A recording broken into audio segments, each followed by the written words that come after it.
2021년 건강을 위해 꼭 필요한 시간이죠. 데일리 건강 시작하겠습니다. 자, 오늘은 이비인후과 전문의 최환 원장님 모셨습니다. 원장님 어서 오세요. 안녕하세요. 최환입니다. 네, 반갑습니다. 자, 오늘은 어떤 질환에 대해서 이야기 나눠볼까요? 코가 자주 막히면 숨을 쉬기도 불편하고 또 그 답답함으로 인해 일상생활이나 사회생활에도 지장을 줄 수 있습니다. 그리고 코 감기나 비염이 아님에도 불구하고 평소에 코막힘 등으로 증상을 만성적으로 느끼고 있다면 일시적인 코막힘이 아닌 다른 병을 의심해 보아야 하는데요. 바로 비중격 망곡증입니다. 그래서 오늘은 비중격 망곡증에 대해서 알아보도록 하겠습니다. 네, 오늘 데일리 건강의 주제 비중격 망곡증입니다. 근데 비중격 망곡증에 대해서 알아보기 앞서서 비중격이 무엇인지 알아야 할 텐데요. 원장님, 비중격은 어느 부위를 말하는 걸까요? 네, 비중격이랑 코 안, 즉 비강을 좌우로 나누는 칸막이 벽입니다. 주로 부드러운 연골과 딱딱한 골판으로 구성되어 있고 콧등과 콧끝을 지지하며 점막으로 덮여 있는 구조인데요. 콧끝과 콧등을 지지함으로써 코의 기능적인 측면과 미용적인 측면에서 중요한 역할을 합니다. 그러니까 기능적인 측면, 미용적인 측면에서 모두 중요하다라는 말씀이신데요. 자, 그렇다면 비중격이 코의 기능적인 면에서는 어떤 역할을 하는지 알려주세요. 비강 구조의 일부로서 점막을 통해 폐로 유입되는 공기의 습도와 온도 조절을 할 뿐만 아니라 점액을 분비하고 독성질과 감염원을 제거합니다. 점막하 분비선에서 항균 물질을 분비함으로써 인체의 방어막 역할을 수행하기도 하고요. 그리고 이런 정상적인 코 점막 역할 외에도 비정상적으로 휘게 되면 호흡이 힘들어질 수 있습니다. 아, 그렇군요. 그러니까 중요한 기능을 하는 만큼 비중격에 문제가 생기면 큰 불편함을 초래할 것 같은데요. 자, 그렇다면 이제 비중격 망곡증 어떤 질환인지 좀 알려주세요. 비중격 망곡증이란 이런 비중격, 즉 코의 양쪽을 나누는 칸막이 뼈나 연골이 한쪽으로 휘게 되는 겁니다. 사실 완벽하게 반듯한 비중격은 없다고 봐도 됩니다. 비중격이 휘어지는 정도인 망곡이 심해서 코의 호흡의 기능에 지장을 준 정도가 되거나 휜코 등의 미용적 물질가 발생하는 질환을 비중격 망곡증이라고 합니다. 근데 이 비중격 망곡증 같은 경우는 우리나라 성인 10명에서 7명 정도가 갖고 있을 정도로 굉장히 흔하다고 하던데 맞나요, 선생님? 네, 매우 흔합니다. 동서양을 다 합해서 봤을 때 그렇고 한국인에서는 비중격 망곡증 유병률이 약 23% 정도입니다. 남자가 24%, 여자가 20% 정도인데요. 한 4, 5명 중 1명 정도로 생각하시면 될 것 같습니다. 그렇군요. 그러니까 4, 5명당 1명꼴도 꽤 많은 편인 건데요. 자, 그래서 그런지 비중격 망곡증은 비염, 축농증과 함께 3대 이비인후과 질환으로 꼽힌다고요? 네, 맞습니다. 비중격 망곡증은 워낙에 빈도가 높고 또 여러 가지 코 질환이 연관되어 있는 근본적인 문제이기도 합니다. 자, 그러면 비중격 망곡증과 다른 이비인후과 질환과의 연관성도 좀 알아보도록 하겠습니다. 우선은 흔히 저희가 코가 휘어진 상태를 이제 휜 코라고 하잖아요.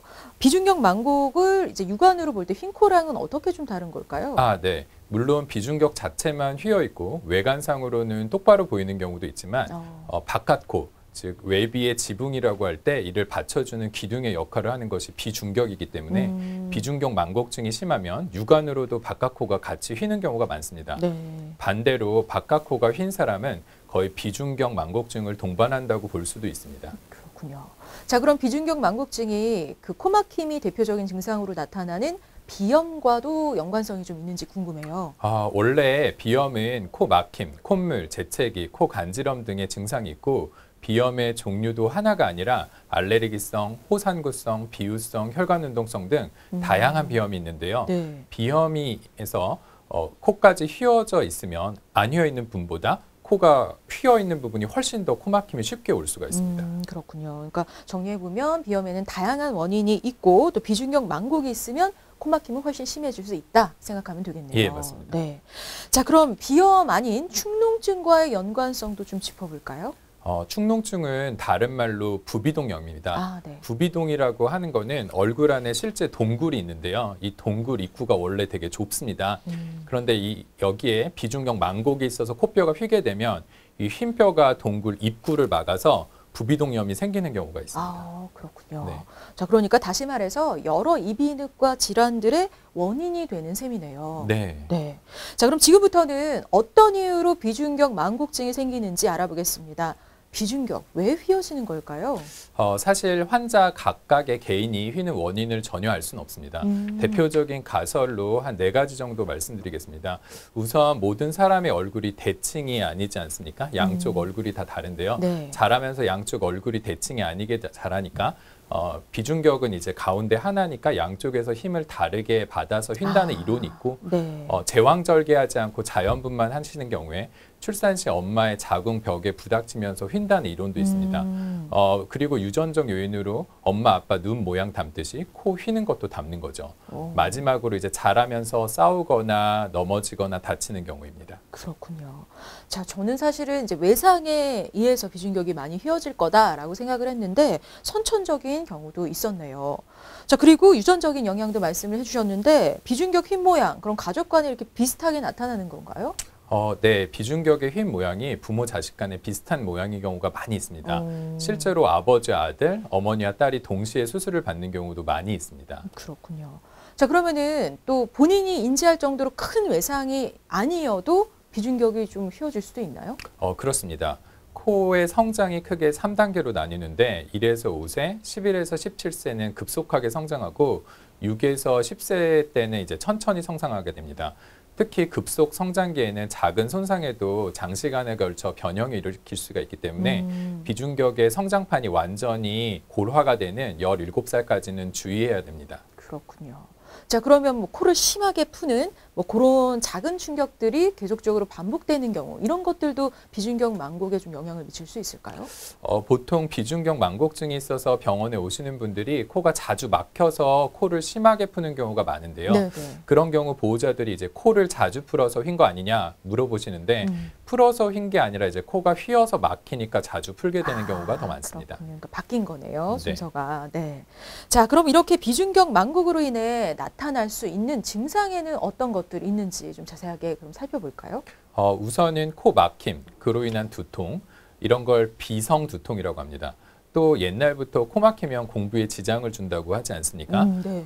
그 집중력 저하로 인한 학습 장애, 주의력 산만, 그다음에 기억력 감퇴 등이 올 수가 있고요. 또한 좁아진 코 안에 코살이 부어서 축농증, 코피가 자주 생기게 됩니다. 그리고 말씀하신 것처럼 입으로 숨을 많이 쉬게 됩니다. 이로 인해 인두와 편도와 후두 등에서 목 안에 염증이 잘 생기게 됩니다. 상기도, 즉 호흡기 통로가 마르면서 기관지염, 폐렴도 잦아지고 특히 수면 장애가 생길 수 있는데요. 코골이와도 연관되어 있습니다. 또 잘 때도 입을 벌리고 숨을 쉬게 되면 막히는 쪽이 아래로 가게 되면서 옆으로 자꾸 옆으로 누워서 자게 되고 네네. 이렇게 되면 이제 한 방향으로 자꾸 돌아 누워서 자게 됩니다. 근데 한쪽 방향으로 돌아 누워 자야 좀 편하긴 하잖아요. 그리고 호흡이 편해야 또 깊이 잘 수도 있는데 그런 행동 자체가 다른 문제를 또 초래할 수도 있다는 건가요? 네, 한쪽으로 자꾸 누워서 자게 되면 목과 주변 근육이 뻐근함을 호소하시는 환자분들도 많습니다. 네. 어깨를 아파하시는 경우도 많고요. 자면서 목이 마르니 당연히 이제 성대가 같이 말라서 아침에 일어날 때 목소리가 잠긴다고 하시고요. 이 경우 잠긴 목소리를 풀려고 이런 식으로 헛기침을 많이 하거나 목을 자꾸 가다듬게 돼서 음성을 과용하시는 분들이 목소리 질환 빈도가 늘어나게 됩니다. 겨울이면 입술이 자주 갈라지는 증상도 구강 호흡을 하시는 분들에서 자주 볼 수가 있습니다. 네. 자, 그러면은 혹시 특별한 이유 없이 코피가 자주 나는 경우도 의심해 볼 수 있을까요? 예, 맞습니다. 그 건물과 건물 사이에 넓은 곳과 좁은 곳의 바람 속도가 다르듯이 양쪽 코의 넓이가 다르면 한쪽에서만 자주 코피가 날 수 있고 막히니까 자주 손으로 또 만져서 자극이 돼서 헐어서 다시 또 나는 경우도 많습니다. 그렇군요. 자, 이렇게 비중격 만곡으로 인해 나타날 수 있는 여러 가지 증상들 알아봤습니다. 자, 근데 이렇게 여러 가지 문제가 생길 수는 있지만 심하게 휘어지지 않은 경우 뭐 특별한 증상이 나타나지 않기도 할까요? 그럼요. 휘었다고 꼭 증상이 나타나지는 않습니다. 그리고 재미있는 것은 너무 많이 휘어서 한쪽으로 숨이 전혀 안 쉬어지는데 너무 익숙해져서 안 불편하다고 하시는 분들도 있습니다. 그렇군요. 그럼 딱히 불편하지도 않고 뭐 특별한 증상이 나타나지도 않다. 그러면은 그냥 휘어진 채로 살아도 괜찮나요, 선생님? 비중격이 조금 휘어도 증상이 있거나 증상이 없어도 많이 휘어져 있는 경우는 수술이 필요합니다. 코는 외부에서 들어오는 공기를 걸러주고 조절해주는 우리 몸의 공기청정기 같은 중요한 기관입니다. 비중격은 그 코의 중심에서 기능적이나 미용적으로 기둥 역할을 하고요. 그 기둥을 건강하게 지키는 일이 결국 우리의 몸 전체를 지키는 일이라고 할 수 있습니다. 그렇군요. 자, 하지만 우리가 뭐 단순히 건조하다, 뭐 코감기인 것 같다, 이 정도로 여기고 그냥 방치해 두면 아무래도 증상이 더 심해질 수 있을 텐데요. 비중격 망곡, 자가 진단해 볼 수 있는 기준이 있을까요? 네, 간단하게 코털 테스트라는 게 있습니다. 코 바로 그 옆에 볼살을 귀 쪽으로 이렇게 밀어 올렸을 때 숨쉬기가 편해지면 비중격이 막혀 있거나 비염인 경우가 많습니다. 입을 다물고 5분 이상 숨을 쉬는데 아무런 지장이 없으면 정상으로 보셔도 무방하지만 입을 다물고 1분을 버티지 못하고 구강호흡을 하게 되면 병원으로 가보시는 것이 좋습니다. 아침마다 목소리가 잠기거나 칼칼한 경우도 병원에서 검진해 보시는 것이 도움이 될 수 있습니다. 네. 근데 정말 만성적인 코막힘은 여러모로 불편할 수밖에 없는데요. 근데 그냥 그 불편함을 감수하면서 뭐 비중격 망곡 치료하지 않을 경우 다른 질환으로 좀 발전할 수 있는지 이런 게 좀 궁금해요. 네. 비후성 비염이 발생하거나 부비동의 입구를 막아서 축농증이 발생하기도 합니다. 또 휘어진 점막에 공기가 부닥치면서 약해져서 비출혈이 발생하고 감기나 기타 바이러스 감염에 취약해지기도 합니다. 네, 그러니까 그냥 방치해두면 안 된다는 거 꼭 기억해 두시기 바랍니다. 자, 그럼 이제 비중격 망곡증이 의심이 돼서 이비인후과를 찾았다. 그럼 어떤 검사를 통해서 진단하게 될까요? 기본적으로 비강 내시경을 이용하여 양측 코를 관찰하는 것이 필요합니다. 네. 그리고 이제 영상학적으로 엑스레이, 그다음에 익숙한 CT를 촬영해서 내시경으로 관찰하지 못하는 부분까지 봐야 합니다. 또한 음향 통기도 검사를 시행하게 되는데 실제적으로 코 막힘을 객관적으로 판단할 수 있고 수술 전후의 개선 여부를 판단할 때 탁월하게 사용할 수 있습니다. 그렇군요. 자, 오늘 데일리 건강에서는 이비인후과 전문의 최환 원장님과 함께 비중격 망곡증에 대해서 알아보고 있는데요. 자, 비중격 망곡증 아무래도 만성적인 코막힘을 가져올 수 있기 때문에 꼭 치료를 받는 게 중요합니다. 그렇다면 이제 비중격 망곡증의 치료 방법 알아볼까요? 네, 일단 증상이 있다면 치료하는 것이 원칙입니다. 근본적인 치료는 수술적인 방법으로만 가능한데요. 그 원인이 이제 해부학적인 원인이기 때문에 그렇습니다. 틀어진 해부학적인 구조를 바로 잡아야 합니다. 그렇군요. 그러니까 근본적인 치료는 수술이 되는 것 같은데요. 그런데 비중격이 휘었다고 진단을 받았을 경우 모두 다 그럼 수술을 해야 하는 걸까요? 비중격이 휘어 있다고 모두 비중격 망곡증 수술을 하는 것은 아닙니다. 보고에 따르면 우리나라 사람의 절반은 비중격 망곡증을 가지고 있다고도 하는데요. 일반적으로 비중격 망곡증 수술을 하는 경우로 알려드리겠습니다. 네. 첫 번째로 비중격 기형으로 인해서 코 막힘, 재발성 코피, 그다음 두통, 코골이 같은 증상이나 비강 내에 기능적 장애가 있을 때 하게 됩니다. 네. 다시 말해서 증상이 있으면 치료를 하는 것이죠. 코 막힘의 증상이 가장 관련이 많습니다. 두 번째는 비내 수술을 방해하는 요인이 될 때 하게 됩니다. 특히 축농증, 부비동 수술을 같이 하는 경우가 많은데 축농증 수술은 내시경으로 하게 되죠. 하지만 이제 비중격이 휘어지게 되면은 내시경으로 이제 수술 시에 시야 확보가 어렵고 수술 기구 동안 진입이 어렵습니다. 그렇군요. 그러니까 축농증 수술을 하기 위해서는 휘어진 비중격을 바로잡는 수술이 먼저 필요하다는 거군요. 네. 많이 휘지는 않았더라도 비중격을 교정한 후 축농증 수술을 하는 것이 수술 시간도 적게 걸리고 수술 결과도 좋게 봅니다. 물론 수술 후 추적 관찰하기도 더 좋고요. 그렇군요. 자, 그리고 또 비중격 망곡 수술이 필요한 경우 어떤 경우가 있을까요? 세 번째는 만성 비염 등 부비동염과 같이 주위 기관의 합병증을 유발하거나 그럴 가능성이 있을 때입니다. 간혹 심한 비중격 망곡증을 가진 경우 휘어진 비중격이 합의각계를 눌러서 두통을 유발하거나 부비동의 입구를 막아 축농증을 유발하는 경우가 있습니다. 네. 또 그러고 기능적으로 미용적으로 외비 성형술을 동반한 수술로서 시행하게 됩니다. 오, 미용적 외비 성형술 이건 뭔가요, 선생님? 비중격을 이용해서 휘어진 코, 즉 매부리 코를 교정하거나 채취된 비중격을 이용해서 코끝이나 콧등을 높이는 수술입니다. 그렇군요. 자, 그리고 또 어떤 경우 수술이 필요할까요? 비중격을 통해서 뇌하수체라는 이제 뇌수술을 하게 될 때가 있는데요. 네. 이때 이제 증상을 동반한 비중격 천공일 때도 또 수술을 하게 됩니다. 그렇군요. 근데 비중격 천공은 또 뭔지 궁금한데요. 비중격 천공은 쉽게 말해서 비중격의 구멍, 천공이 생기는 경우입니다. 비중격 수술이나 비출혈 지혈 후에 합병증으로 생기는 경우가 많이 있고요. 증상이 없으면 특별한 치료를 하지 않지만 코피가 자주 나거나 딱지가 많이 차거나 휘파람 소리가 코에서 나게 되면 치료를 하게 됩니다. 그렇군요. 자, 비중격 망곡증 수술이 꼭 필요한 경우들 짚어봤습니다. 자, 근데 가끔 콧구멍이 짝짝이인 분들이 있잖아요. 뭐 이런 경우나 안면 비대칭인 이런 분들이 있는데 요게 비중격이 그 원인인 경우가 있습니까, 선생님? 콧구멍의 크기가 다른 것은 안면 비대칭이 비중격 망곡증과 관련이 깊은 것은 아닙니다. 하지만 비중격 망곡증 중에서 말단부에 비중격 망곡을 가지게 되면서 휜 코를 가지고 있으신 분은 비중격이 한쪽 콧구멍으로 탈골되어서 양측의 콧구멍이 모양이 다르게 되고 안면이 비대칭으로 보이게 됩니다. 이런 경우 비중격 망곡증 수술로 개선이 가능합니다. 그렇군요. 또 비중격 망곡증으로 인해서 얼굴 모양이 달라지기도 한다고 하는데 그런 경우 수술을 받게 되면 그 얼굴형이 좀 회복이 되는 걸까요? 어렸을 때 코막힘으로 구강호흡을 하게 되면 소위 아데노이드 얼굴형이라고 하는 인중이 길어지고 아래턱이 발달하지 않고 치열이 이상해지는 얼굴형이 될 수 있습니다. 성장이 끝나서 성인은 비중격 망곡증으로 인해서 코막힘이 생기더라도 아데노이드형 얼굴이 되거나 하진 않습니다. 그렇군요. 또 비중격 망곡증 수술로 코막힘이 개선된다고 해도 아데노이드 얼굴형이 바뀌지도 않고요. 그렇군요. 그리고 또 코를 높이는 수술은 대표적인 성형 수술 중에 하나인데요.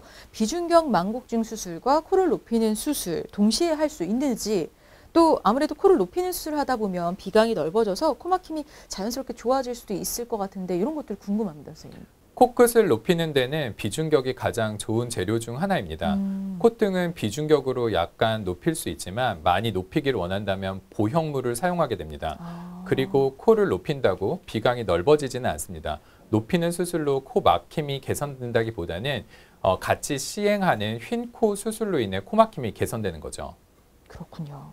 자, 그럼 수술 시기에 대해서도 좀 짚어보겠습니다. 비중격 망곡증의 진단을 받았다. 그러면은 성인 이후에 좀 성장이 마친 후에 이렇게 하는 게 좋을까요? 아니면 이른 시기에도 상관이 없을까요?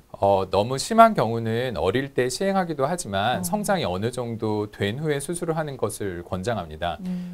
만 16에서 18세 이후 정도로 보시면 될 것 같습니다. 네. 앞서 알아본 것처럼 비중격 망곡증의 유일한 치료는 아무래도 수술입니다. 근데 이제 하지만 수술 자체를 겁내거나 부담스러워 하시는 분들도 많이 있거든요. 수술 시간 그리고 통증 어느 정도 될지 좀 알려주세요. 비중격 망곡증 수술 자체 시간은 30분에서 1시간 정도입니다. 보통 국소 마취 또는 수면 마취 하에 시행을 하게 되고요. 통증은 심하지 않습니다. 다만 수술 후 출혈 방지와 구조 지지를 위해서 하루에서 이틀 정도 코 안에 지혈 지지대를 넣어놓기 때문에 입으로 숨을 쉬어야 하는데요. 네. 이걸로 인해 답답함이 불편감을 느낄 수 있지만 지지대를 제거하고 나면 큰 불편함은 없습니다. 그렇군요. 자, 그러면은 비중격 망곡증 수술 후에 또 어떻게 관리해야 할지 궁금한데요. 주의할 사항 이런 게 있을까요? 수술 후 코 안에 거즈가 들어가 있는 하루 이틀이 가장 힘든 시간입니다. 아. 코가 완전히 막히고 입으로만 숨을 쉬어야 되기 때문에 입마름과 두통 등 증상이 발생할 수가 있습니다. 음주나 흡연은 회복을 더디게 하고 염증 재발 등의 원인이 될 수 있으므로 한 달 정도는 금주와 금연하시는 것이 좋습니다. 네. 또한 3주 정도는 코를 세게 풀거나 만져서 외상을 입지 않도록 조심해야 합니다. 수술 후 코 세척을 하게 되는데 양측 코에다가 각각 체온 정도의 생리식염수를 이용해서 시행하게 됩니다. 고개를 약간 숙이고 입을 벌리고 분무 시 숨을 참고 이제 시행하게 됩니다. 네. 그러니까 빠른 회복을 위해서는 전문의의 이런 지시사항을 잘 따르는 게 중요할 것 같습니다. 자, 그리고 이제 수술로 교정은 했는데 어느 정도 시간이 지나서 비중격이 다시 휘어지는 경우도 있을까요? 그런 경우는 그리 많지 않습니다. 그보다는 비갑게, 즉 코살이 다시 커지는 경우가 많습니다. 특히 알레르기 비염을 동반한 경우에 더 심합니다. 그래서 수술 후에 알레르기 관리나 치료를 잘 받아야 합니다. 그럼 수술 후에 정기적으로 체크하는 것도 좀 중요하겠어요. 네, 맞습니다. 수술이 끝난 후에는 감염이나 출혈 또는 재발 방지를 위해서 정기적으로 체크업을 하게 됩니다. 네, 잘 알겠습니다. 자, 그럼 계속해서 시청자분들의 궁금증을 풀어보는 시간이죠. Q&A 닥터에게 물어봐 이어가겠습니다. 첫 번째 궁금증 화면으로 확인해 볼까요? 콧대가 휘어져서 휜코가 컴플렉스인데 병원에 가보니 그냥 코 모양이 휘어진 게 아니라 비중격 망곡증이라고 하더라고요. 비중격 망곡증 치료는 약이나 반대쪽으로 미는 등의 물리적인 힘으로 휘어진 코가 곧게 세워지거나 코막힘이 해소될 수는 없나요? 꼭 수술을 해야 될까요? 라고 물어보셨습니다. 그러니까 다시 밀면 돌아오지 않을까 뭐 이런 생각도 드는데 네. 가능할까요, 선생님? 이 질문은 실제로 많이 하시는데요. 우선 코를 반대로 밀어서 원위치를 시킬 수는 없습니다. 자주 만지면 오히려 손이 코에 닿아서 염증을 일으키고요. 피부 트러블이 생기거나 이제 손가락을 콧구멍에 넣어서 밀게 되면 코피가 나거나 코딱지가 생겨서 더 막히는 경우가 많고, 저 같은 경우는 이제 코 주변에 농가진까지 생겨서 오신 분도 봤고요. 두 번째는 약물로 코뼈가 이제 바로 잡히게 되면 그거보다 더 좋을 수는 없을 것 같은데, 네네. 코뼈가 이제 약으로 바로 잡히진 않습니다. 코 막힘은 환자에 따라서 이제 약을 먹을 때 막힘이 줄어들 수 있지만 약을 안 먹으면 다시 막히는 경우가 이제 제일 흔합니다. 그렇군요. 자, 그럼 두 번째 궁금증도 살펴보겠습니다. 비중격 망곡증 수술을 앞두고 있습니다. 평소에 제가 매부리 코가 조금 있는데 비중격 망곡증 수술을 하면 매부리 코도 자연스럽게 개선될 수 있을까요? 라고 물어보셨네요. 비중격 망곡증 수술로 매부리 코도 교정이 되나요, 선생님? 매부리 코가 있는 경우 비중격 망곡증과 휜 코가 동반된 경우가 많습니다. 비중격과 바깥 코는 서로 기둥과 지붕 관계처럼 연결돼 있고 연골이나 뼈가 과잉으로 자랄 때 약한 부위는 튀어나오게 되고 고정된 부분이 휘기 때문에 따라서 이제 완전한 교정을 위해서는 매부리 코, 휜 코, 그 다음에 비중격 망곡증을 동시에 수술하는 것이 필요합니다. 그렇군요. 자, 다음 궁금증도 이어가 보겠습니다. 만성비염으로 검사를 받아보니 비중격 망곡증이 있다고 합니다. 그런데 이 때문인지 말하거나 노래할 때 목소리도 이상하고 비음이 섞여 발음에도 좀 문제가 있는 것 같아 치료를 받고 싶습니다. 비중격 망곡증으로 목소리, 발음에도 문제가 생길 수 있나요? 라고 물어보셨네요.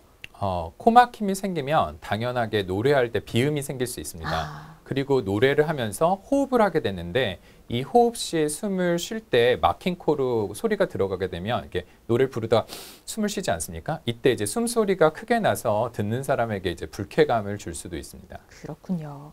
자, 이렇게 해서 Q&A 닥터에게 물어봐 비중격 망곡증에 대한 시청자 궁금증 함께 풀어봤습니다. 자, 오늘 데일리 건강에서 비중격 망곡증 함께 알아보고 있는데요.